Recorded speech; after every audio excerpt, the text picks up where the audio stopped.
So today we wanted to do something a little bit different than what we've done so far.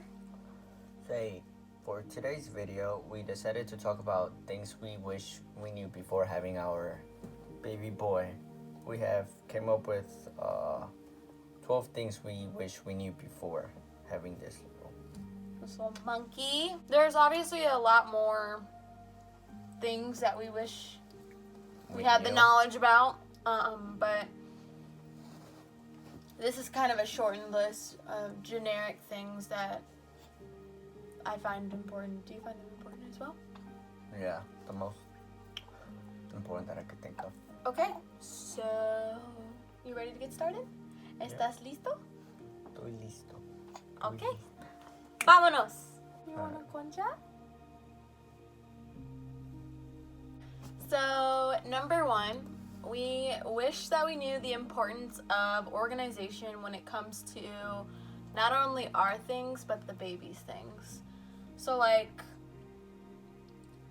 it's really hard to, like, keep up with, like, the cleanliness of, like, our stuff and his stuff.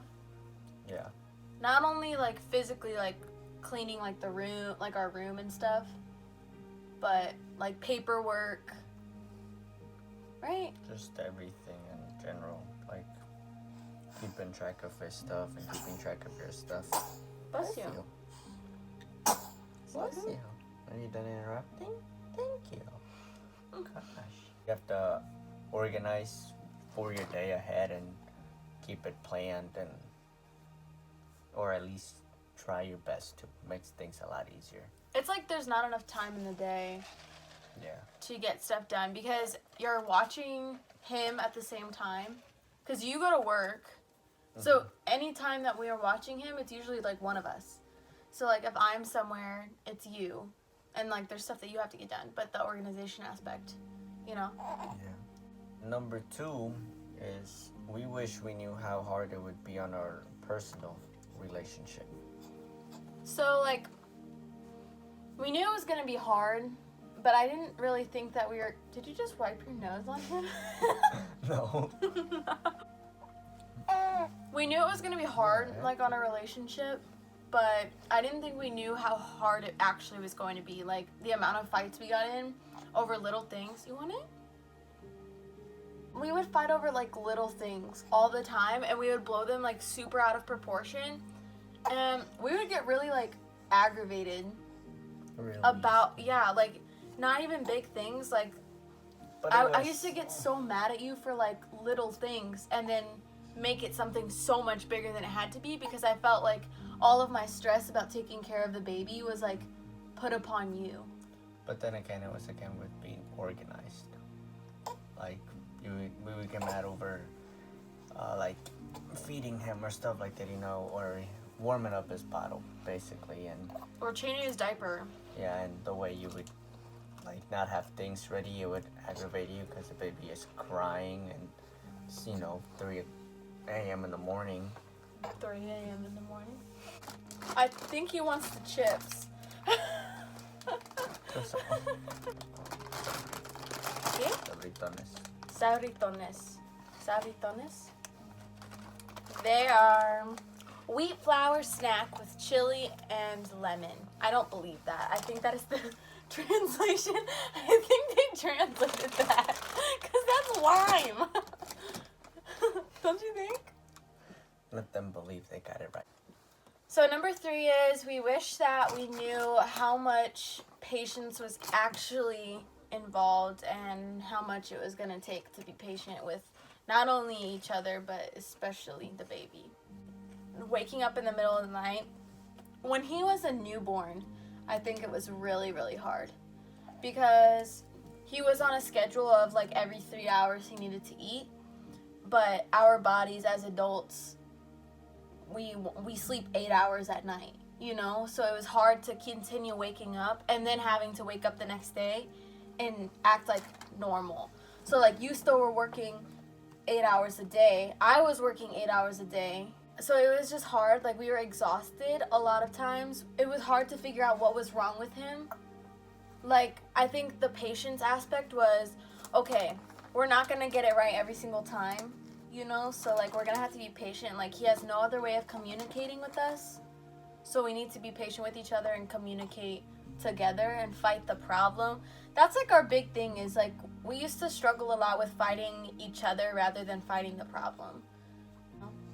Yeah, you gotta have patience to not get aggravated with every little thing that goes wrong, because a lot of things can go wrong in just a few seconds. Like the kid could be perfectly fine, like especially in the middle of the night when he was like a baby, newborn, and he would be perfectly fine, and then just all of a sudden would cry. And again, it was with being organized. Like, say again, you had no more diapers, and then you had to go get some more, and you have to get up and walk, and it's dark, tired. yeah. So then you have all to at be the same time patient. that he's screaming. So you have to be patient and learn to just control your your feelings, because I think like we used to like snap at each other because we were frustrated with the situation. Number 4 is outlook on everything. So like the before and after point of view of life, you know, prior to having a baby to after having a baby. Like roller coasters, for example, you know, I used to ride them a lot and stuff, and that was really fun. And then after having him, we went to, what was it, just like a county fair? Yeah, we went to a small county fair, and the like rides, a carnival. the rides there are, anyways, you know, you go to a small fair and they're already janky, sketchy. But I got more sketched out. I was like, you know, a baby, like I have a baby now, can't be playing it risky.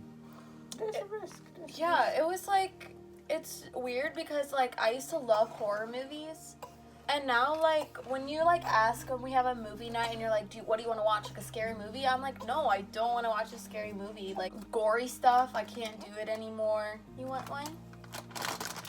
Before you. I get so terrified in cars now. That's because you got in a car I got in a car accident, but like even prior, like I was always super worried about like seatbelts and everything. Like, and then like after we had our car accident, like it would just kind of heightened it.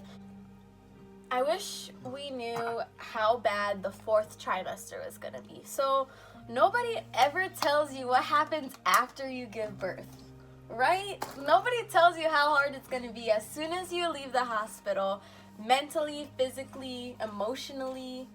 No, they tell you. No, but they don't, like, they're like, so you may have these symptoms and you may do this. You may be a little bit sad, but I don't think they explain to you how bad it's going to actually be. That's the thing, is that they do tell you, like, oh, like, some women might, you know, feel down or might cry. The baby blues. For, like, you know, 1 or 2 days, and then it'll go away. Them 1 or 2 days for them means, like, 1 or 2 weeks. 1 or 2 months, 1 or 2 years, like they don't explain it at its fullest. They just they kind of sugarcoat it. Yeah, they kind of make it sweet. But they don't want to scare you, because it's scary. It's crazy. Like I've had so many mental breakdowns, and like I've never had that before. Like my brain physically telling me that something is wrong with my kid, something is going to happen to him, I'm a bad mom, I wake up with nightmares, and I'm super moody, and I'm always yelling at him. Like, they never tell you like the mental side of it. The next thing that on my list is his feedings, or being prepared for them better. Like nobody, yeah, your turn. That's fussy. Like nobody said, you know, like have things ready. Again, being more organized with maybe leaving like a couple bottles already ready through the night and through the day, so you can just put them to warm up and not having to like, because she used to pump and we would put all the milk in baggies, and then we would have to put the milk in the bottle, but like measuring, and like at 3 a.m. you don't want to do see, that. you don't want to do that. But we never took left. the time to figure it out. Like, Because I don't we never think... had time. Yeah. We never had, like, Very that was true. the least of our worries, you know, as long as we had As milk long as, to yeah. feed them. Mm-hmm. But that would be a better, like, somebody to Yeah, tell us, preparing better for the nighttime. Not only the nighttime, but just in general for his feedings. Like, I don't think we realized how important his feedings were. Like, we were like, okay, as long as he gets fed, you know, but we could have made it so much easier on ourselves to put them in the fridge in the right amount. Like, say he's eating 4 ounces, like, put a bottle of 4 ounces or put a baggie of 4 ounces. That way, all we had to do was heat up that 4 ounces and call it a day. Also, going off of that, like, being prepared for his feedings, if you're gonna breastfeed or pump, you have to make sure that you continuously pump. Number 1, you'll get mastitis, which I had. That sucked. And that sucked. It was awful. Number 2, you won't have enough milk. So when I started working back full time, I didn't have enough milk, and I would stress out. And when you stress out, you don't make as much milk. So it was a hassle. There were days where I would have to rush home because it was time for him to eat and we didn't have any more milk.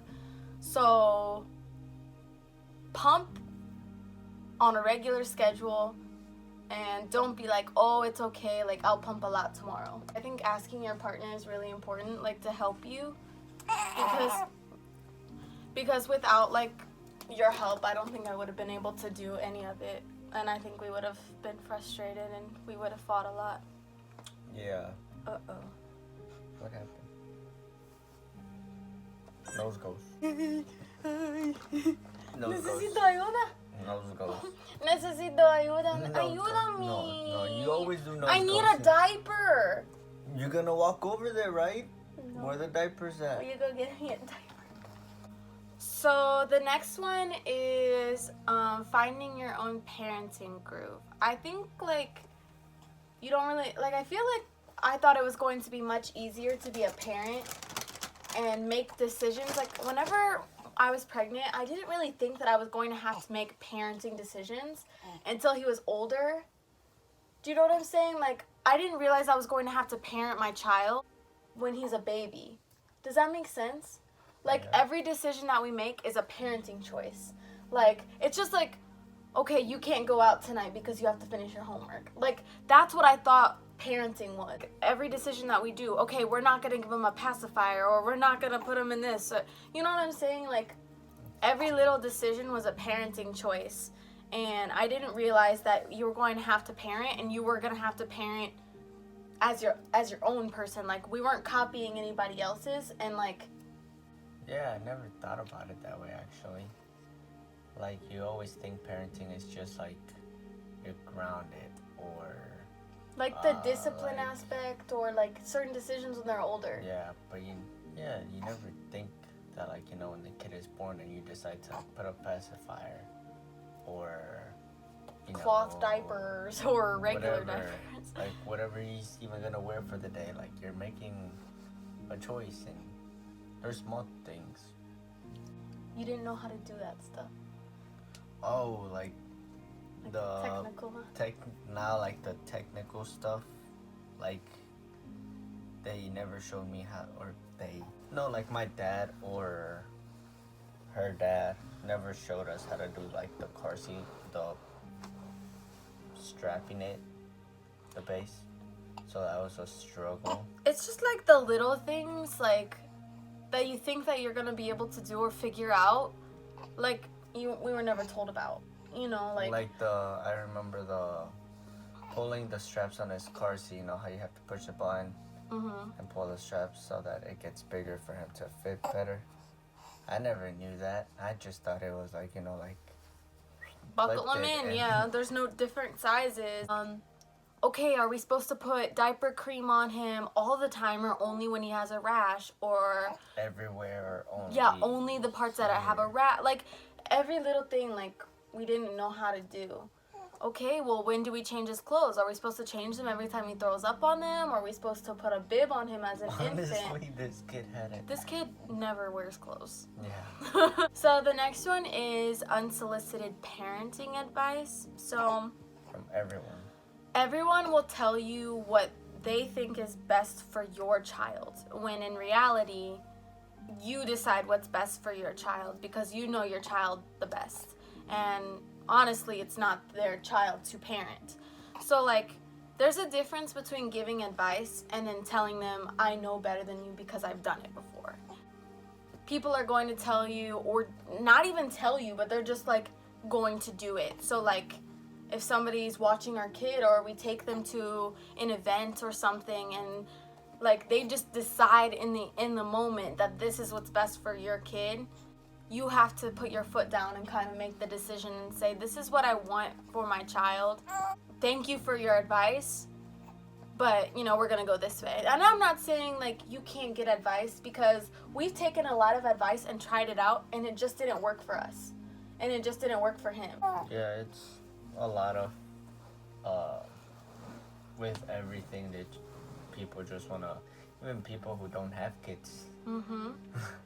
But it's not like, nothing wrong, you just say thank you or, but yeah, it's like your car, you can't just let anyone just tell you what to do to your car when you know your car, like you know what your car needs, when something's wrong with your car. It's the same thing, when Like, something, oh, I haven't heard this sound before. yeah, it's the same as your baby, like if he does a new sound and he does it constantly, maybe something is wrong with him, maybe something he ate. Mm-hmm. So you have to always know that you are the best, like the best answer, I guess, for your kid. Yep. You as a parent are the best solution to all of your kids' problems. But don't be afraid to try. You should take advice and try it. Because it might work, it might not, but at least you came up. If it did work, good. Because now you know how to fix the problem with your baby. Like the check engine light. My last one, things we didn't know is soothing him based on his different cues. So again, like if he did a different, not a different sound, but something that he does every day or something like that, and what it means, if it's hungry, if it's sleepy, if it's I got a dirty diaper, and I have gas. or when he's crying and you don't know how to soothe him. I feel like there's always, like I would hold him when he would be crying, and then I would hand him over to her, and just by how she grabbed him, he would stop. We're not doing that example right now. It's the different techniques and soothing him that I wish people would have taught us. Like a lot of people always tell you, oh, just use a pacifier, just use a pacifier. The pacifier will Or work. bottle, And the pacifier does work. In the beginning, he used the pacifier a lot. But again, you can't use a pacifier for everything. Because that's not the solution to everything. Yeah. Like, What if babies he's don't. hungry, or Yeah, what if he babies has don't a dirty have a diaper? language other than crying. So if something is wrong, they're going to tell you. So that was our thing. Like, we kind of discussed prior to having him. We knew that a baby was not going to be able to tell us what was wrong. So I think it was just determining how to deal with that is what we wish we would have known.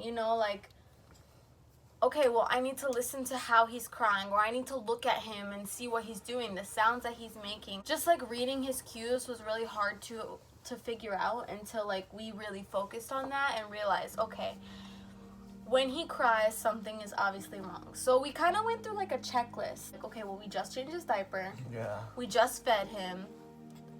He could be sleepy, or he could have gas, or maybe he didn't eat a lot. So we would try different options, and if they didn't work, like then it was wrong. something else, Yeah.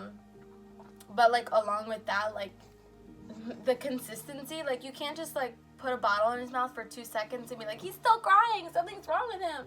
Like sometimes you have to hold the pacifier in his mouth for like 5 minutes for him to like get over his tantrum, because sometimes he's crying that he like forgets that something was wrong, you know? So like the consistency with that and just learning how to deal with him and like his cues and like what he needed to do. I wish we would have known how many resources that there were for like different things like that we could get help with. The hospital is probably one of the biggest resources of things. Like when you give birth, they gave us a folder full of different resources,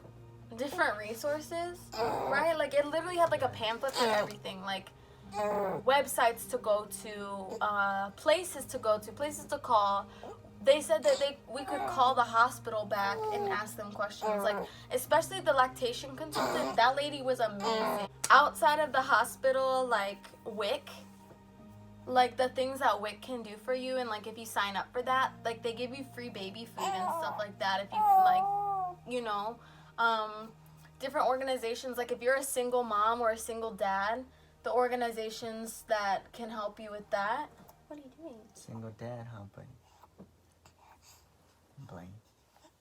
In general, there's a lot of resources, and if you actually look for them or ask for help, like your OBGYN, like if you're having like postpartum depression or postpartum anxiety or postpartum PTSD, ask your OB for like help with that, and they will like prescribe you medicine. Last one is how fast time goes when you have a baby, and yeah, like your life just every day just goes by quick, and I go to work, so I go to work for 8 hours, and then come back home, it's like what, 4 maybe? And then after that, it's like I come home, I shower, and then we go do whatever you have to do, come back home, and it's already like 9:30 or 10, and He's trying to crawl, sorry. yeah, it's just time goes really quick. The days are long, but the years are short. I really think that I knew that time was gonna go by fast, but I don't think I realized the reality of that. Like, he is 4 months, almost 5 months old, and I feel like it was literally like last week that he was just born. You know, like I look back at pictures and I'm like, it's crazy because like I remember that, and to me he still looks like that. Like the milestones that he hits every day, like I look at him and I hold him, and like he gets like bigger all the time, and I like when we go to the doctor and the doctor's like, oh, he's grown this much. He can't get his hand. No, let him. Let him. You know, it makes me really sad that, you know, time is going by really fast because like you said, like he doesn't get a lot of time with him because of him at work. So sometimes it's hard, you know, for you to see him grow. Like you kind of go to work and then like the next day he's a month old, you know. Bubba. Hi. What are you doing? Oh, where you go? Hello. I feel like a lot of times we're so excited about the next stage